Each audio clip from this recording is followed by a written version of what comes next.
Hello everyone, welcome back to our channel. আজকে তোমাদের সঙ্গে আমি আমার বেবির জনসন ক্রিমটার রিভিউ করব, যে মাখানোর পর কি কি উপকারিতা পেয়েছি আর তোমার বাবুদেরকে মাখালে কি কি উপকার পাবে।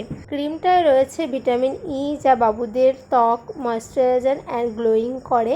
এটাতে আছে অ্যালোভেরার মতো প্রাকৃতিক উপাদান, যা বাবুদের ত্বক পুষ্টি ও প্রান্তর করতে সাহায্য করে। যত শুষ্ক ত্বক আছে এটা মাখালে একদম নরম হয়ে যাবে। এটা রয়েছে 30 ml আর এর দাম মাত্র 65 টাকা।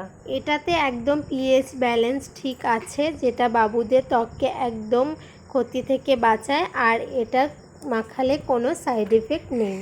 এটা তোমরা দোকানেও কিনে নিতে পারো অথবা অনলাইন থেকে পারচেস করতে পারো। আর এই জনসন বেবি ফেস ক্রিমটায় অনেক রকম কালার অ্যাভেলেবেল আছে, তোমরা যেটা ভালো লাগে সেটাই চুজ করে নেবে। আমি তো পিঙ্কটাই ব্যবহার করি। এটা আমার বাবুকে ছোট থেকেই আমি ব্যবহার করছি, তাই কোনো রকম ক্ষতি দেখিনি। মানে মাখানোর পরে যে একটা র্যাশ বেরোনোর থাকে বা কোনো রকম মুখে কিছু বেরোনোর কোনো রকম দেখিনি। তো তোমরা এটা একদম নিশ্চিন্তে ব্যবহার করতে পারো। আর আমি একটু দেখো বের করেও দেখিয়ে দিচ্ছি। তো ভিডিওটা ভালো লাগলে প্লিজ লাইক, কমেন্ট, শেয়ার করে দিও। দেখা হচ্ছে নেক্সট ভিডিওতে।